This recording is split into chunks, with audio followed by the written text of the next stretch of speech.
आलेलो आहोत माळीवाडा येथे, जी कष्टकरी संघटना आहे. तर आपण त्यांच्याकडून जाणून घेणार आहोत की त्यांच्या नक्की काय अपेक्षा आहे. तर काय सांगाल सर? लोकसभा 2024च्या निवडणुका या सार्वत्रिक निवडणुका होत असतात. या निवडणुकामध्ये मागच्या 2 टप्प्याचा विचार केला असता मतदान फार कमी प्रमाणात होत आहे.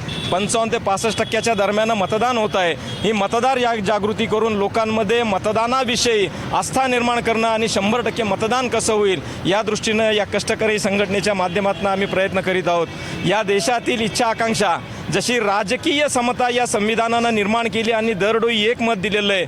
देशातील राष्ट्रपती असतील, सर्वोच्च न्यायालयाचे न्यायाधीश असतील आणि त्याचबरोबर रिक्षाचालक असतील, कष्टकरी जनता असेल, घरकामगार महिला असतील, या सर्व कष्टकऱ्यांना सुद्धा एकच मताचा अधिकार दिलेला आहे. मग या मतदानाच्या संदर्भात यांचे जे गैरसमज आहेत ते दूर करणं अपेक्षित आहे.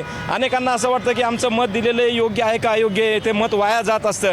पण या लोकशाही प्रक्रियेमध्ये मत कधीच वाया जात नसतं. आम्ही आमचा विचार त्या ठिकाणी प्रक्षेपित करीत असतो आणि त्या मताची काउंट त्या ठिकाणी केली जाते. आमच्या विचाराची मोजणी त्या ठिकाणी केली जाते. लोकशाहीमध्ये विरोधी मताला सुद्धा किंमत असते. विरोधात मांडली गेलेली मतंसुद्धा विचारात घेतली जात असतात. आणि या देशामध्ये आर्थिक समता आणि सामाजिक समता निर्माण करण्याच्या दृष्टीनं या निवडणुका महत्त्वाच्या आहेत. संविधानानं राजकीय समता निर्माण केलेली आहे, पण या देशातील आर्थिक समता आणि सामाजिक समता निर्माण करायची असेल तर निवडून येणारे लोकप्रतिनिधी या लोकसभेमध्ये बसल्यानंतर ज्या प्रकारची अर्थव्यवस्था लावणार आहेत, ज्या प्रकारची अर्थव्यवस्था चालवणार आहेत आणि त्याचबरोबर जे कायदे आम जनतेसाठी, कामगारांसाठी, शेतकऱ्यांसाठी आणि इतरांसाठी जे कायदे आणि नागरी सेवा सुविधा, इतर विकासाच्या कल्पना ज्या मांडणार आहेत, या कल्पनांवर जे मतदान केलेलं जातं. मग मागच्या पंचवार्षिकमध्ये झालेला कारभार असेल आणि भविष्यात होणारा कारभार असेल याचं मूल्यमापन या मतदानामधनं प्रक्षेपित होत असतं. त्यामुळं मतदार जागृती अभियान करून जास्तीत जास्त मतदान कसं होईल आणि मतकर्तव्य जास्तीत जास्त लोक कसे बजावतील यासाठी आज या मतदार जागृती अभियानाचा कार्यक्रम आयोजित केलेला आहे. आम्ही सर्व श्रमिकांसह सर्व जनतेचं प्रबोधन करणार आहोत व 100% मतदान होण्याच्या दृष्टीनं प्रयत्न करणार आहोत. धन्यवाद. मी अहमदनगर जिल्हा असंघटित कष्टकरी कामगार संघटनेचा अध्यक्ष विलास खराळे.